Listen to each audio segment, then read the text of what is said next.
Hello. So what a fantastically Attest branded venue. Everything is in the Attest orange. We're not quite sure whether Lucy spent 90% of the budget reupholstering the chairs, but it looks fantastic, and thank you all for having me. So my name's Alyssa, and I'm the Director of Product here at Attest, and my team are obsessed with building new functionality to help you really level up your research game and your decision making. And I am here today to talk to you about an innovation in our multi-market, so our multi-market comparison functionality. So we've got a suite of improvements that are there to really accelerate your multi-market and your multi-territory strategic efforts. And here I'm going to talk to you a little bit more about them today. And this is going to resonate a bit differently depending on where you are in your brand journey. So if you're sat here thinking we only really operate in one market today within our brand, maybe have a think about whether that will still be true next year or the year after. Or you may operate in a few brands and you may be thinking actually within 2024, our scale and scope of multinational research, we've kind of had to pause and park on that, times are challenging.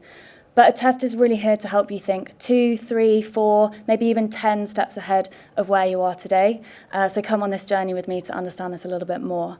Now, if you're sat there thinking that actually we are that multinational and we are that global brand, and we've seen some great examples from Roz and from Jim today already, then this is really going to be, hopefully, the content for you. So you may be thinking, how are we going to supercharge our efforts to really discover new opportunities?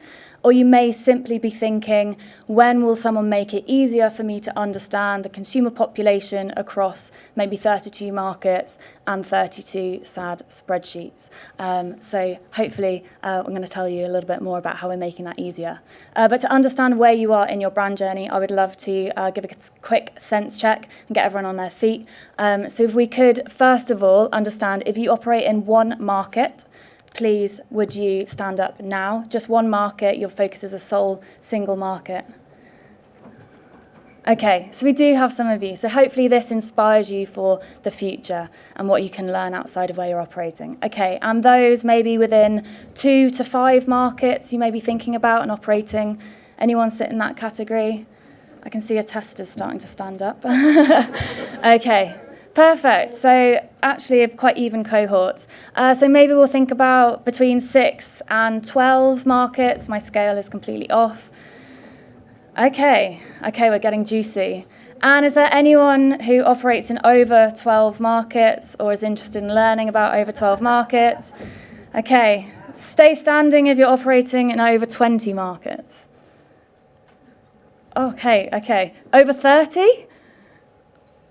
Okay, right. We get the message. Okay, thank you so much. Okay, so hopefully this is going to help you out today. So, why look at a scope of multi-market research? So obviously a lot of you will know a lot about this, and I'm not here to teach you about why do you research. But also the things you'll be looking to do are market really confidently with region-specific insights. So this is really about de-risking your go-to-market by having insights that are market-specific. Nobody likes that one-size-fits-all campaign, that one-size-fits-all packaging or messaging, and we don't want to trigger specific cultures without knowing their cultures very deeply. So this is really about understanding the local and regional nuance across different markets. You'll hopefully be looking to grow and expand, and you can do that smarter with global insight snapshots. So we're going to be really looking at how we can help you discover new opportunities and get that understanding across the global picture. Doing multi-market research is also about getting familiar and growing in unfamiliar markets. So how much can you really identify new opportunities? How do you really get to understand beyond your strongest consumer today? So all of this said, you'll be understanding this and you're doing this maybe on a daily basis.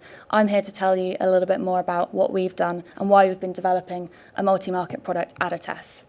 And really it's because we heard from you, so we saw that pain. We saw a lot of you working in individual spreadsheets, individual surveys, and that wasn't good enough for us. We heard things like, it's difficult to do a multi-market survey merge, and don't we know? When you're dealing with a lot of data, and especially in non-native language, it can prove really cumbersome and error-prone. So we heard, we need fewer steps, we're making mistakes, and mistakes can be hugely costly, and we don't want to have you spend time with unreliable insights. That's probably worse than 0 insights. We also heard that we see the lack of capability to simply compare surveys in the platform as a pitfall. which as a product lead, it's not great to hear, but we wanted to solve that. So we really have been looking at how we can make that simplicity of comparison across the analysis possible. And we heard things like cross-tabbing only works on a single market, so the dashboard isn't useful for me. And yes, it's true, in the past we have focused on functionality, maybe for simpler use cases. And what we've been doing over the past few months is thinking about how we help you do research at scale. So I'm going to talk to you a little bit about how it all works and take you on that journey. So it all starts with one base survey, which will then adapt for different content. So here you'll be able to generate a single translation file, take that out of the platform. Now we have a translation partner on hand, which allows you to get really fast turnaround translations, and we've been able to dramatically decrease the time that takes. Here you're creating your other various surveys and do that with us with a simple export, fulfill the translations and simply import in. This is your place where you can start to add that customization. And of course, once you have that all in one place, we're set up to compare on the back end.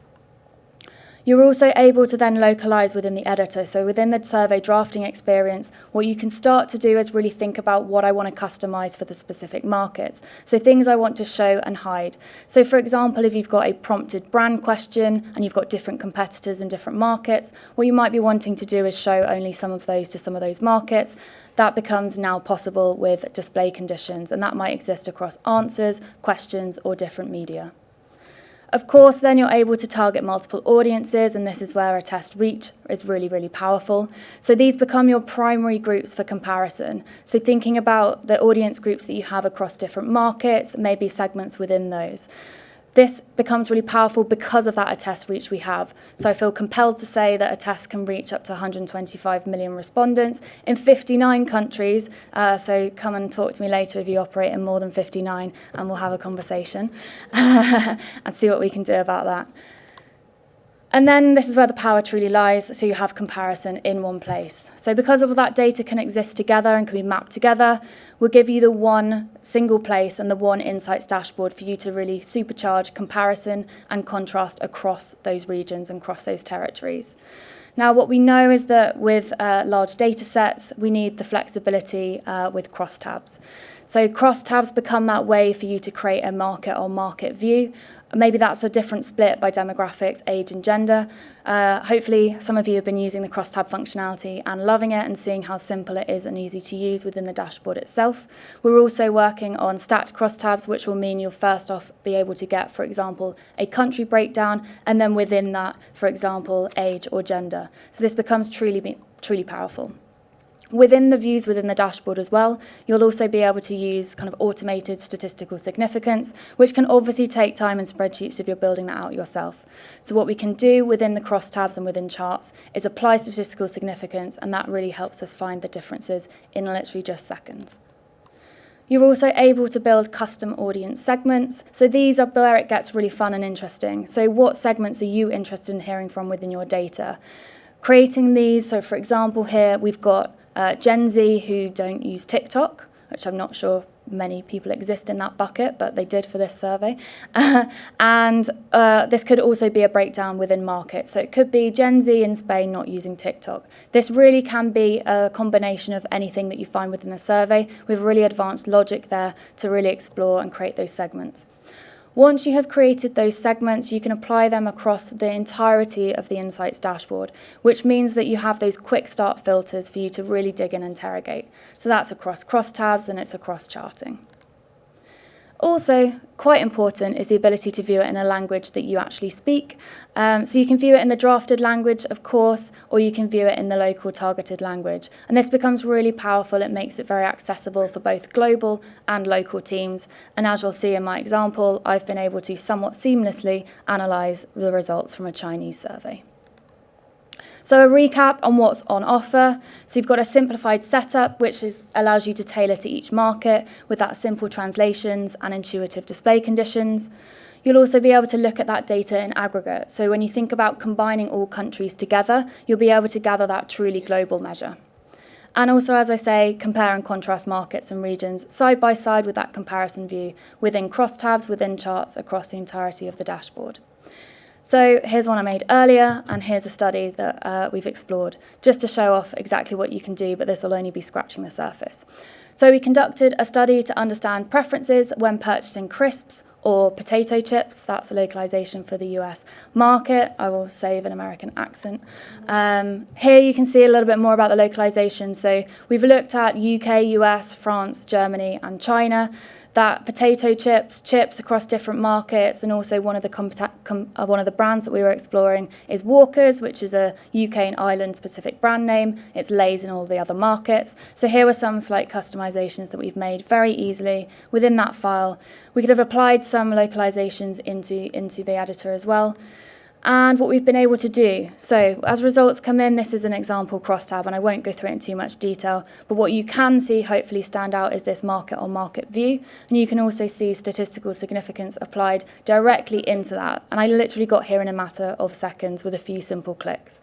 So if we take one thing in this study and we think about the factors that are really important to people when buying crisps, which this question explores, we'll look at price specifically and be able to see that there's some obvious variance.